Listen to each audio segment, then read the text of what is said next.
Hello friends, this is Poonam and welcome to Subera study points. तो चलिए friends, शुरू करते हैं आज की वीडियो। काफ़ी इंपॉर्टेंट क्वेश्चन लिए हुए हैं, क्वेश्चन को डिस्कस करेंगे। एक एक क्वेश्चन आप लोग ध्यान से देखिएगा। यदि आप लोग सुपर टेट या बीपीएससी टीआरई 4 की तैयारी कर रहे हैं तो हमसे जुड़ सकते हैं। काफ़ी इंपॉर्टेंट क्वेश्चन यहाँ पर हम डिस्कस करते हैं। और ये जो क्वेश्चन है तो हमने पहले वीडियो में बताया था कि 5000 क्वेश्चन को हम डिस्कस करेंगे। तो डेली तो नहीं कहेंगे, प्रत्येक वीडियो में 50 क्वेश्चन डिस्कस करते हैं। तो शुरू करते हैं आज की वीडियो। उससे पहले यदि आप चैनल पर नए हैं तो चैनल को सब्सक्राइब कर लें, साथ ही बेल आइकन भी प्रेस कर लें ताकि आने वाली सभी वीडियो की नोटिफिकेशन आप लोगों को मिलती रहे। तो देखते हैं यहाँ पर पहला क्वेश्चन, भारत में पर्यावरण संरक्षण अधिनियम कब पारित किया गया था? तो बताएंगे आप लोग कि भारत में पर्यावरण संरक्षण जो अधिनियम है कब पारित किया गया था। 1980 में, 82, 86 या फिर 89 में। तो जो पर्यावरण संरक्षण अधिनियम है ये पारित किया गया था 1986 ईस्वी में। तो ऑप्शन हमारा यहाँ पर तीसरा सही हो जाएगा। आगे हम देखते हैं अगला क्वेश्चन, निम्नलिखित में कौन एक कृत्रिम पारितंत्र है?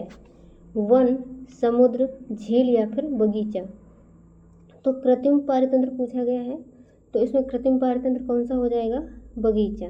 तो ऑप्शन हमारा यहाँ पर 4 सही रहेगा। निम्नलिखित में कौन सर्वाधिक ग्रीन हाउस प्रभाव करती है? तो इसमें से कौन सा ऑप्शन सही हो जाएगा? जलवाष्प, कार्बन डाइऑक्साइड, मीथेन या फिर ओजोन? तो इसके लिए जो सबसे ज़्यादा जो ग्रीन हाउस इफेक्ट करता है वो कौन करता है? जलवाष्प। ऑप्शन हमारा यहाँ पर ए सही रहेगा। आगे हम देखेंगे अगला क्वेश्चन, भारत की मुख्य भूमि का दक्षिणतम बिंदु है। देखिए यहाँ पर मुख्य भूमि का दक्षिणतम बिंदु पूछा गया है, तो मुख्य भूमि का कौन सा हो जाएगा? इंदिरा पॉइंट, कन्याकुमारी, रामेश्वरम या फिर लक्षद्वीप? तो हमें भारत की मुख्य भूमि का बताना है। तो भारत की मुख्य भूमि का जो सबसे दक्षिणी बिंदु है वो रहेगा कन्याकुमारी। यदि भारत का सबसे दक्षिणी बिंदु पूछा जाए तो कौन सा होगा? इंदिरा पॉइंट होगा। लेकिन जब भारत की मुख्य भूमि का पूछ दिया जाए तो कन्याकुमारी होगा। आगे हम देखते हैं अगला क्वेश्चन, भारत में किस प्रकार के वन सर्वाधिक भाग में पाए जाते हैं? उष्णकटिबंधीय सदाबहार वन, उष्णकटिबंधीय पर्णपाती वन, पर्वतीय वन या फिर मैंग्रोव वन? तो किस प्रकार के वन सर्वाधिक भाग में पाए जाते हैं? ये पाए जाते हैं उष्णकटिबंधीय पर्णपाती वन। अगला क्वेश्चन है, निम्नलिखित में से कौन सही है? हिमालय के पश्चिमी भाग की अपेक्षा पूर्वी भाग में अधिक विविधता पाई जाती है। हिमालय के पश्चिमी भाग की अपेक्षा पूर्वी भाग में अधिक चौड़ाई है। तो देखिए जो हिमालय है वो पश्चिम में ज़्यादा चौड़ा है, ना कि पूर्व में। तो ऑप्शन ये वाला तो गलत रहेगा। लेकिन अगर जो पहला ऑप्शन है कि हिमालय के पश्चिमी भाग की अपेक्षा पूर्वी भाग में अधिक विविधता पाई जाती है, तो ये सही है। तो ऑप्शन जो हमारा है वो केवल एक सही हो जाएगा।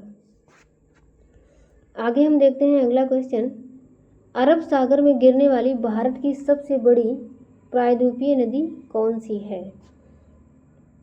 तो देखिए यहाँ पर ये पूछा गया है कि जो अरब सागर में जल गिराती है और प्रायद्वीपीय भारत की सबसे बड़ी नदी कौन सी है? तो ये है नर्मदा। ऑप्शन हमारा यहाँ पर तीसरा सही हो जाएगा। आगे हम देखते हैं अगला क्वेश्चन, चाय की खेती के लिए निम्न में से कौन सी मिट्टी सबसे उपयुक्त है? अम्लीय, क्षारीय, जलोढ़ या फिर रेगुर? तो चाय के लिए जो सबसे उपयुक्त मिट्टी होती है वो कौन सी होती है? वो होती है अम्लीय मिट्टी। मानसून निवर्तन होता है पश्चिमी तट से पूर्वी तट, उत्तर से दक्षिण, उत्तर पूर्व भारत से पश्चिम तट, उत्तर पश्चिम भारत से बंगाल की खाड़ी। तो मानसून निवर्तन यहाँ पर भारत के लिए पूछा गया है, कैसे होता है? तो ये होता है उत्तर पश्चिम भारत से बंगाल की खाड़ी की तरफ। वेनेजुएला की राजधानी कहाँ पर है? काराकस, बेलग्रेड, मरकट या फिर काहिरा? तो वेनेजुएला की राजधानी कहाँ है? ये है काराकस में। अगला क्वेश्चन है, निम्नलिखित में कौन सुमेलित नहीं है? भारत चक्रवात, मतलब जो चक्रवात आते हैं तो भारत में उन्हें चक्रवात के नाम से जाना जाता है। चीन में टाइफून, ऑस्ट्रेलिया में विली विली और अमेरिका में बागियों के नाम से। तो इसमें पूछा गया कौन सा सुमेलित नहीं है? तो पहला वाला सही है कि भारत में चक्रवात कहा जाता है। दूसरा, चीन में टाइफून, ऑस्ट्रेलिया में विली विली कहा जाता है, लेकिन अमेरिका में वागियो ना कह के हरिकेन या फिर टार्नेडो बोला जाता है। तो ये यहाँ पर सुमेलित नहीं है, ये गलत है, क्योंकि यहाँ पे टार्नेडो बोला जाता है या फिर हरिकेन बोला जाता है। वही अगर हम बात करें कि वागियो कहाँ पर बोला जाता है, तो ये बोला जाता है फिलीपींस में। तो यहाँ पर जो हमारा ऑप्शन है वो 4th सही हो जाएगा। कोरल रीफ या प्रवाल भित्ति मुख्यतः कहाँ पाई जाती है? विषुवत रेखा के पास, ध्रुवीय क्षेत्र के पास, कर्क एवं मकर रेखा के बीच, या फिर ठंडे समुद्री तट के पास। तो कोरल रीफ जो है ये कहाँ पर पाई जाती हैं मुख्यतः? तो ये पाई जाती हैं कर्क एवं मकर रेखा के बीच में। तो ऑप्शन हमारा यहाँ पर तीसरा सही रहेगा। स्वर्ण सिंह समिति का संबंध है मूल अधिकारों से, नीति निर्देशक तत्व से, मूल कर्तव्यों से, इनमें से कोई नहीं। तो स्वर्ण सिंह समिति का संबंध किससे है? ये है मूल कर्तव्यों से। ऑप्शन हमारा यहाँ पर तीसरा सही हो जाएगा। न्यायोचित एवं मानवीय कार्य दशाओं तथा मातृत्व सहायता के लिए उपबंध संविधान के किस अनुच्छेद में किया गया है? आर्टिकल 39, 41, 42 या फिर 43 में। तो न्यायोचित एवं मानवीय कार्य दशाओं तथा मातृत्व सहायता के लिए उपबंध संविधान के किस अनुच्छेद में किया गया है? ये किया गया है अनुच्छेद 42 में। भारत के नियंत्रक एवं महालेखा परीक्षक के संबंध में निम्न कथनों पर विचार कीजिए। इसका कार्यकाल 6 वर्ष या 62 वर्ष, जो भी पहले हो आयु तक होता है।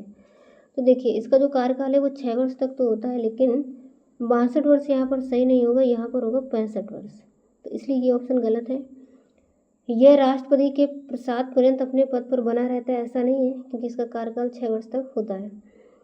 और इसके वेतन एवं अन्य सेवा शर्तें राष्ट्रपति द्वारा निर्धारित होती हैं, ये भी सही नहीं है, संसद के द्वारा निर्धारित की जाती हैं।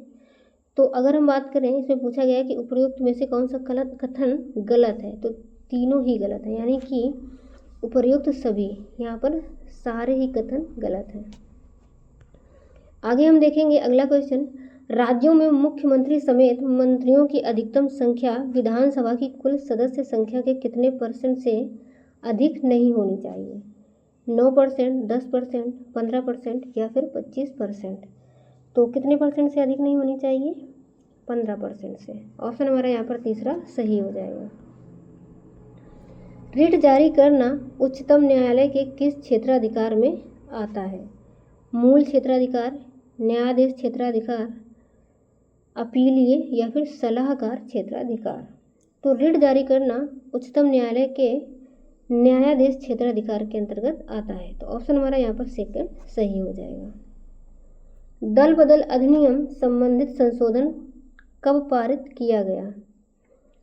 1964, 1985, 1984, 1989 में।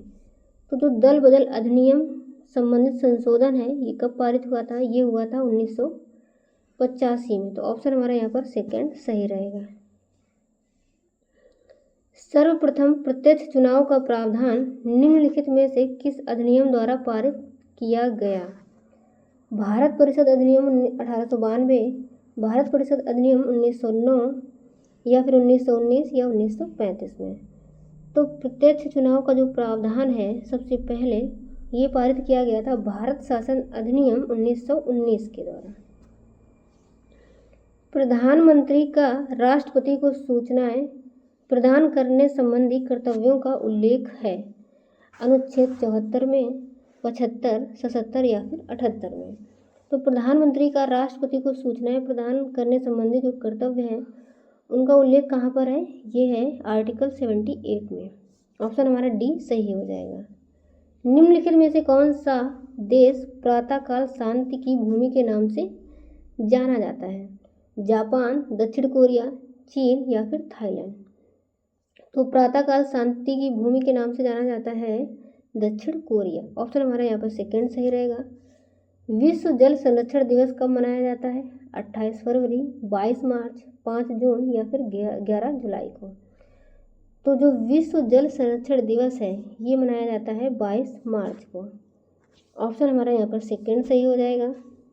स्वदेशी और बहिष्कार आंदोलन का अनुमोदन कांग्रेस के किस अधिवेशन में हुआ?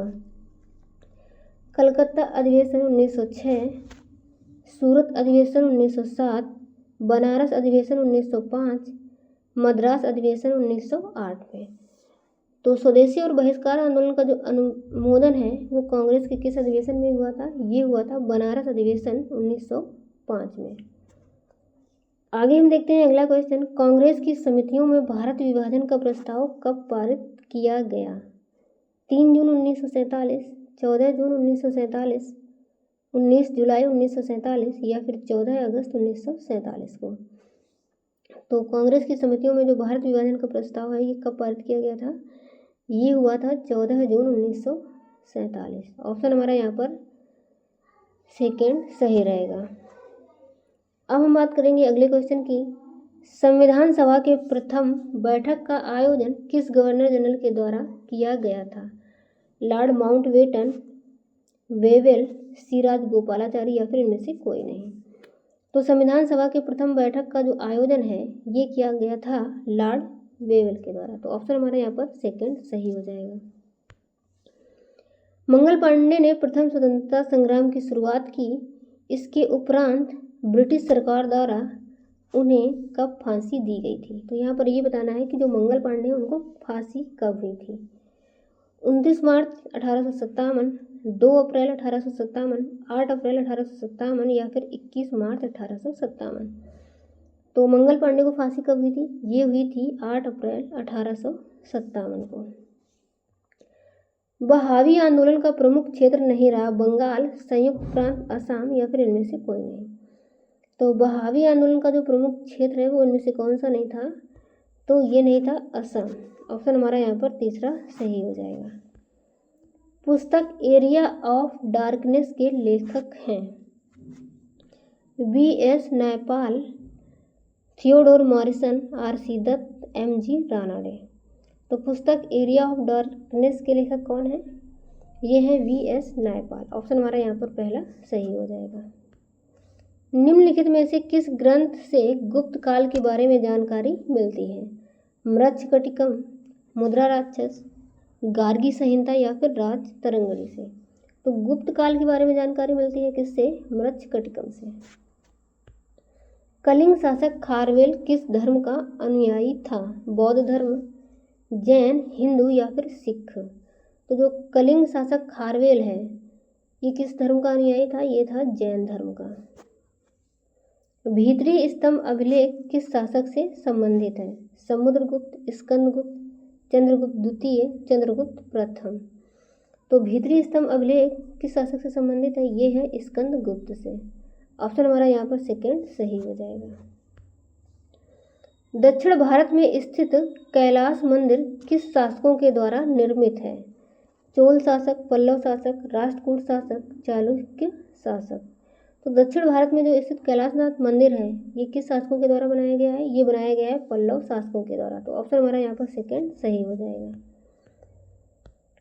अगला क्वेश्चन है, सिकंदर की मृत्यु के बाद भारत ने अपनी गर्दन से दास्ता का जुआ उतार फेंका, साथ ही अपने गवर्नरों की हत्या कर दी। इस मुक्ति युद्ध का नायक सेड्रोकोट था। चंद्रगुप्त के बारे में ये किसने लिखा है? प्लूटार्क, एरियन, जस्टिन या फिर डायोडोरस। तो चंद्रगुप्त के बारे में किसने ये लिखा है? तो ये लिखा है एरियन ने। ऑप्शन हमारा यहाँ पर सेकंड सही हो जाएगा। आगे हम देखते हैं अगला क्वेश्चन, ध्वनि का प्रभाव मानव के मस्तिष्क में संवेदन कितने समय तक रहता है? 1/20 सेकंड, 1/3 सेकंड तक या 1/10 सेकंड या 1/5 सेकंड तक। तो ये रहता है 1/10 सेकंड तक। ऑप्शन हमारा यहाँ पर तीसरा सही हो जाएगा। नेत्र में प्रवेश करने वाले प्रकाश की मात्रा का नियंत्रण निम्न में से किस अंग द्वारा किया जाता है? कॉर्निया, कोरॉइड, रेटिना या फिर आइरिस। तो किस अंग के द्वारा किया जाता है? ये किया जाता है आइरिस के द्वारा। तो ऑप्शन हमारा यहाँ पर 4 सही हो जाएगा। रक्त की अशुद्धियाँ किस अंग में जाकर छनती हैं? फेफड़ा, वृक्क, यकृत या फिर हृदय। तो जो रक्त की अशुद्धियाँ होती हैं ये किस अंग में जाकर के छनती हैं, तो ये छनती हैं वृक्क में जाकर के। ऑप्शन हमारा यहाँ पर सेकेंड सही रहेगा। रक्त का कितना % भाग प्लाज्मा होता है, 30 से 40, 40 से 50, 50 से 60 या फिर 60 से 70। तो कितना % भाग प्लाज्मा होता है रक्त का, ये होता है 50 से 60%। ऑप्शन यहाँ पर तीसरा सही हो जाएगा। एक पौधे पर पुष्पन होने के लिए उत्तरदायी हार्मोन है, ऑक्सिन, जिब्रेलिन, साइटोकाइनिन, फ्लोरिजीन। तो पौधे पर पुष्पन होने के लिए जो उत्तरदायी हार्मोन है वो है फ्लोरिजीन। 4 ऑप्शन यहाँ पर सही रहेगा। इंद्रधनुष किसके कारण होता है, परावर्तन, अपवर्तन, प्रकीर्णन या फिर परावर्तन एवं प्रकीर्णन। तो जो इंद्रधनुष है यहाँ पर परावर्तन एवं अपवर्तन होना चाहिए, क्योंकि जो इंद्रधनुष है वो परावर्तन और अपवर्तन के कारण होता है। इसको थोड़ा सा सही कर लेंगे आप लोग। तो जो इंद्रधनुष है वो किसके कारण होता है, परावर्तन और अपवर्तन के कारण होता है। आगे हम देखेंगे अगला क्वेश्चन, एक ही पदार्थ के अणुओं के बीच कार्यकारी बल को क्या कहा जाता है, असंजक बल, गुरुत्व बल, नाभिकीय बल या फिर ससंजक बल। तो एक ही पदार्थ के अणुओं के बीच जो कार्यकारी बल होता है उसको क्या कहते हैं, उसको कहते हैं ससंजक बल। ऑप्शन हमारा यहाँ पर 4 सही हो जाएगा। आगे हम देखते हैं अगला क्वेश्चन, किसी अभिक्रिया में भाग लेने वाले पदार्थ क्या कहलाते हैं, प्रतिफल, अपकारक, अभिकारक या फिर आक्सीकारक। तो किसी भी अभिक्रिया में भाग लेने वाले जो पदार्थ हैं वो क्या कहलाते हैं अभिकारक। ऑप्शन हमारा यहाँ पर तीसरा सही रहेगा। नींबू के रस का pH मान कितना होता है, 1.5, 2.2, 7.4 या फिर 1। तो जो नींबू का रस है इसका pH मान होता है 2.2। बादल और वायुमंडल का तैरना किस कारण होता है, ताप के कारण, दाब के कारण, समुद्र से दूरी के कारण या फिर श्यानता के कारण। तो बादल और वायुमंडल का तैरना होता है किस कारण से, ये होता है श्यानता के कारण। तो ऑप्शन यहाँ पर 4 सही रहेगा। छाया में पनपने वाले पौधे को क्या कहते हैं, हेलोफाइट्स, सियोफाइट्स, लिथोफाइट्स या फिर पस्मोफाइट्स। तो जो छाया में पनपने वाले पौधे होते हैं उनको क्या कहते हैं, सियोफाइट्स। मेनरहीन अंतर्राष्ट्रीय सीमा रेखा किन 2 देशों के बीच है, रूस एवं फिनलैंड, रूस एवं चीन, रूस एवं अलास्का, रूस एवं स्विट्जरलैंड। तो मेनरहीन जो अंतर्राष्ट्रीय सीमा रेखा है ये है रूस एवं फिनलैंड के बीच में। तो ऑप्शन यहाँ पर पहला सही है। जैव विविधता दिवस निम्न में से किस दिन मनाया जाता है, 5 मई, 17 मई, 22 मई या फिर 25 मई को। तो जो जैव विविधता दिवस है ये मनाया जाता है 22 मई को। राष्ट्रीय खाद्य सुरक्षा मिशन की शुरुआत किस वर्ष की गई थी, 2007, 2011, 2013 या फिर 2015 में। तो जो राष्ट्रीय खाद्य सुरक्षा मिशन है इसकी शुरुआत कब की गई थी, तो ये की गई थी 2007 में। आगे देखते हैं अगला क्वेश्चन, भारत में मुद्रास्फीति का प्राकलन का सबसे प्रचलित माप है, WPI, IIP, CPI या फिर PPI। तो भारत में मुद्रास्फीति के प्राकलन का जो सबसे प्रचलित माप है वो कौन सा है, CPI। ऑप्शन यहाँ पर तीसरा सही रहेगा। आगे हम देखेंगे अगला क्वेश्चन, फिरोज मेहता द्वारा किस वर्ष मुंबई प्रेसिडेंसी एसोसिएशन की स्थापना की गई थी, 1899 में, 1884, 1852 या फिर 1885 में।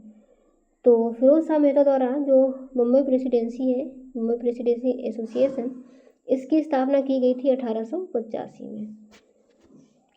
मृत घाटी क्यों प्रसिद्ध है, अत्यधिक लवणता के कारण, अत्यधिक वर्षा के कारण, अत्यधिक उष्णता के कारण या फिर गहरी घाटी के कारण।